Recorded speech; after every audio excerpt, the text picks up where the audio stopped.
Hai teman-teman, jadi 2 hari ini kan aku baru aja selesai ikut seminar tentang mengelola atau manajemen keuangan di MIRI. Menariknya aku lagi lihat beberapa komen teman-teman yang ikut, ya. Coba deh teman-teman lihat. Oke, memang komennya dalam bahasa Mandarin, tapi no worries karena aku akan bantu terjemahkan, ya. Dari yang pertama, dia bilang, oh, kelas tentang manajemen keuangan ini bener-bener worth it banget. Jadi dia bilang dia cukup keluar, nggak banyak sih ya. Jadi dengan harga segini membuat dia kembali memahami apa yang ia kira sebagai investasi yang buruk. Nah, kalau bukan karena kelas ini, mungkin aja dia akan melewatkan begitu banyak peluang kekayaan. Dan banyak orang merasa dirinya sangat pandai dalam mengelola keuangan dan sangat paham tentang finansial, ya. Karena sebenarnya finansial itu luas banget teman-temannya. Dan bahkan merasa strategi yang mereka buat udah sangat baik. Namun mereka melewatkan satu hal penting, yaitu perubahan zaman dapat membuat semua pengetahuan lama dan struktur alokasi yang dulu itu udah usang, udah out of date banget, ya. Dan dia bilang ke si temennya itu, setiap alat investasi yang diperkenalkan beserta kesalahpahaman yang dijelaskan benar-benar ngena ke mereka. Nah, kebetulan yang ikut adalah sepasang suami istri, mereka saling melihat satu sama lain dan ya cuma ketawa gitu aja. Dan dia ngeliat teman-teman yang hadir, ya, bahwa sebagian besar orang itu memiliki pemahaman yang sama tentang sahamnya, itu beli pas murah, jual pas harga udah tinggi. Metode investasi ini sebenarnya nggak jauh berbeda dengan berjudi, ya. Karena kan kita kebanyakan spekulasi, kita nebak. Nah, ini yang dikatakan oleh speaker. So, alasan banyak orang gak berani menyentuh saham adalah karena pendidikan sosial yang sering menyebutnya spekulasi saham, ya, kayak tadi ya. Dan banyak contoh yang kita dengar adalah kisah kegagalan dari mereka investasi di saham. Namun setelah mengikuti kelas ini, semua orang mulai memiliki pemahaman dan pandangan yang berbeda tentang saham. So, bukan berarti saham itu gak bagus, tapi kita sendiri memang harus ngerti cara untuk melihatnya itu kayak gimana. So, ini yang berdasarkan temen ini bilang ya. Kesimpulan yang saya dapatkan adalah mengikuti tren investasi itu beresiko, oke? Garis bawah tren, oke? Sedangkan menurunkan resiko bukan berarti mencari keuntungan yang rendah, tetapi mulai belajar meningkatkan pemahaman tentang berbagai alat investasi. Oke?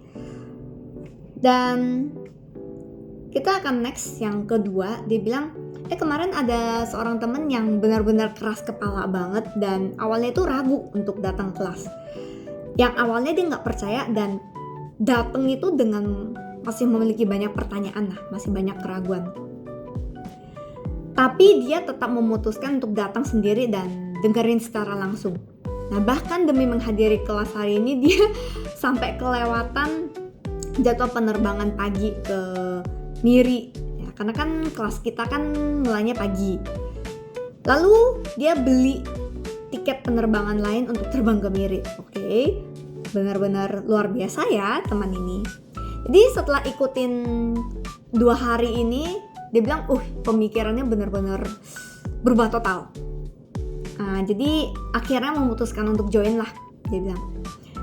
Dari awalnya dia nggak percaya dan penuh keraguan, sekarang dia benar-benar memahami dan mulai percaya dengan konsep ini. Jadi dia bilang dirinya sangat yakin dan selanjutnya dia akan berusaha untuk sharing konsep ini kepada lebih banyak orang. Ya, jadi karena menurut dia kelas ini sangat membantu, jadi dia pengen share ke banyak orang.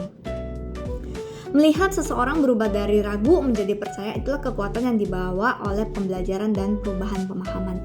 So, memang sih untuk kita belajar itu kita harus terus up to date ya. Nggak bisa kita pegang pemahaman yang lama itu aja. Tapi karena ada perkembangan zaman, kita harus terus up to date. So, untuk yang ketiga, ini sebenarnya masih ada banyak lagi. Tapi aku cuma ambil 3 aja.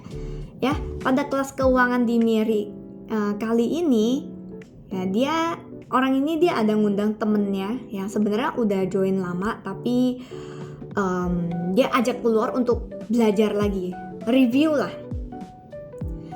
Selama bertahun-tahun dia emang udah menyaksikan perkembangan dari perusahaan tersebut, ya, tapi di dalam hati dia itu masih ada banyak keraguan. Jadi sebelum kelas dimulai dia bilang dia beli banyak camilan. Sebenarnya boleh untuk sambil cemil lah. Dia bilang soalnya kalau misalnya nggak beli camilan dia pasti akan tertidur. Oke. Mungkin bosen kali ya kelasnya ya. Jadi dia bilang, udah ikut kelas 2 hari ini, dia nggak ngantuk loh. Dia masih take a note, masih buat catatan. So, oke lah, di bawah dia berterima kasih kepada si speaker ini. Dan temen yang sharing ini, dia bilang ini kedua kalinya dia dengerin kelas ini. Jadi cara si speaker ini bawa kelas bener-bener luar biasa ya. Penyampaiannya itu santai dan humoris, tapi tetap profesional dan tepat sasaran. Oke, dalam menjelaskan banyak banget hal tentang keuangan ini. Karena mungkin ada misleading dari beberapa yang kita bilang influencer atau mungkin teman-teman yang belum berkecimpung penuh di dunia finance. But gak ada salahnya kita terus belajar.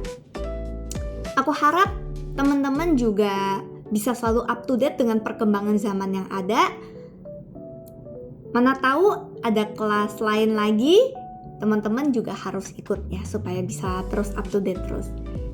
Oke, jadi itu aja untuk sharing dari hari ini. Kita akan ketemu di event selanjutnya. Bye-bye.